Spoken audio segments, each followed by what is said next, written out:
मैं जितने व्यापारियों से मिलता हूं ना, मैं उनसे पूछता हूं एग्जैक्टली पिछले महीने का आना पाई प्रॉफिट मुझको एक लाइन में बता दो कितना था। उनको मालूम नहीं रहता है। मेरा नाम है Vivek Bindra, founder and CEO बड़ाबिजनेस.com। क्या है ये बड़ा बिजनेस? ये मेरी कंपनी का नाम है। मैं आप सबका बिजनेस बड़ा करने में आपकी मदद करता हूं। एक छोटे व्यापारी का, एक स्टार्टअप का, एक एमएसएमई या स्मॉल मीडियम एंटरप्राइज को बिजनेस बड़ा करने में मैंने देखा कि एक व्यापारी को तकलीफ आती है कि उसको बिजनेस बड़ा तो करना चाहता है पर जानता नहीं, उसके पास जानकारी नहीं है। इसके लिए मैंने कई affordable problem solving short term courses launch किए हैं, 2 महीने 3 महीने के। वर्किंग कैपिटल एक बहुत बड़ी तकलीफ है। क्या है वर्किंग कैपिटल? पहले इसको जरा समझते हैं कि बिजनेस फेल क्यों हो जाता है। देखिए, पहली चीज, अगर आपको कैश मैनेज नहीं करना आया अपने बिजनेस में, आप day to day operations manage नहीं कर पाएंगे। आपकी इन्वेंट्री और इक्विपमेंट पे अगर आपको और पैसा लगाना है, आप नहीं कर पाएंगे। नया प्रोडक्ट नहीं खरीद कर पाएंगे और पैसा कलेक्शन में ध्यान चला जाएगा।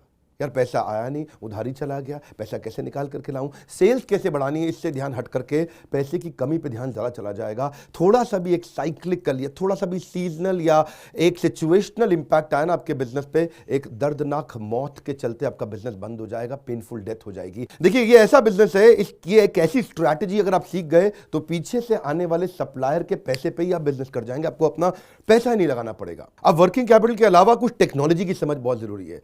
एक दुकानदार को भी हम चाहते हैं कि वो अपने बिजनेस को ऑटोमेट करना सीखे। क्या होता है ऑटोमेशन बिजनेस का?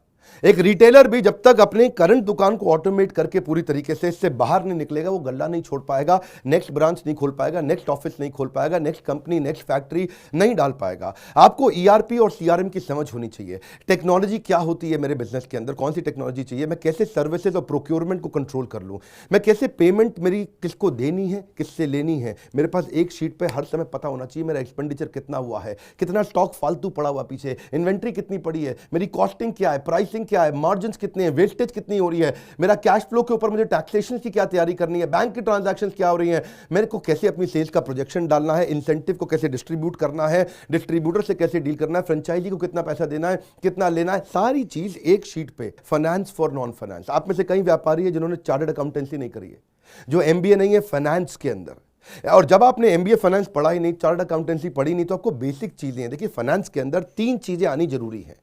एक है कि आपको पीएनएल अकाउंट समझ में आना चाहिए, आपका प्रॉफिट एंड लॉस अकाउंट क्या है, आप रोज कितना प्रॉफिट कर रहे हैं, पिछले महीने कितना प्रॉफिट किया, एग्जैक्टली आपको नहीं पता होगा। मैं जितने व्यापारियों से मिलता हूं ना, मैं उनसे पूछता हूं एग्जैक्टली पिछले महीने का आना पाई प्रॉफिट मुझको एक लाइन में बता दो कितना था। उनको मालूम नहीं रहता है। दूसरी चीज, बैलेंस शीट समझ में नहीं आती कि बैलेंस शीट बनती कैसे, समझनी कैसे है, उसका मेरी बिजनेस में क्या इंपैक्ट है। और तीसरी चीज, cash flow statement. Profit and loss अलग होता है, कैश फ्लो स्टेटमेंट अलग होता है। कैश फ्लो हो सकता है आपके बुक्स में प्रॉफिट हो लेकिन हाथ में कैश ना हो। अगर आपकी कॉस्टिंग ठीक नहीं है, प्राइसिंग कभी ठीक नहीं हो सकती। कई मैंने छोटे छोटे ऐसे कोर्सेज बनाए हैं और कैसे हिंदुस्तानी व्यापारियों को मद्देनजर रखते हुए उनकी प्रॉब्लम्स को इकट्ठा करके, इसलिए हमने इसको नाम दिया है प्रॉब्लम सॉल्विंग कोर्सेज। इसमें रियल एग्जांपल्स डाले हैं, इसके अंदर केस स्टडीज डाली हैं, इसके अंदर इंप्लीमेंटेशन के लिए आपको हमने असेसमेंट्स दिए हैं, एनिमेशन हर वीडियो के अंदर डाल दिया, रीडिंग मटेरियल डाल दिया ताकि रीइंफोर्समेंट हो जाए। आपको जब मन करे तब एक्सेस करो, आप जाके रिविजिट करो, फिर से जाके रीबिल्ड करो अपनी अंडरस्टैंडिंग को दोबारा पढ़ के। और मैंने ही खुद मिल करके अपने बेस्ट देश के ट्रेनर्स के साथ इन सारे कंटेंट को तैयार कराया है। अब आप सोचेंगे कि कोर्सेज बड़े महंगे होंगे। हाँ, महंगे तो होंगे, लेकिन प्री लॉन्च ऑफर के अंदर कि इसकी कॉस्ट आपके लिए अभी हमने लगभग 2000 रुपए पर कोर्स के आसपास कर दी है। अगर आप इनको बंडल में लेते हैं तो 2000 रुपए से भी कम पड़ते हैं। कोई कोर्स 2500 का है, कोई 2750 का है, कोई 3000 का है। अभी कुछ दिन के लिए प्री लॉन्च ऑफर है और इस ऑफर में अगर आपने इसको बंडल कर लिया तो लगभग 1700-1800 रुपए से सस्ता पड़ता है एक कोर्स आपको।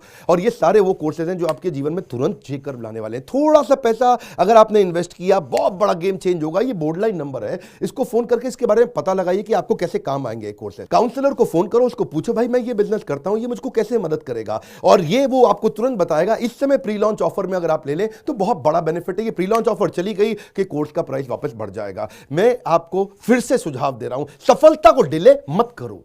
यही गलती कर रहे हो आप। अभी आप फोन नहीं करोगे, आपको लगा अच्छा लगा, बात करनी चाहिए, मेरे काम आ सकता है, अरे करनी चाहिए तो करो, अभी करो। आप अपनी सफलता को डिले मत करिए। हाथ से मौका निकल गया तो निकल गया।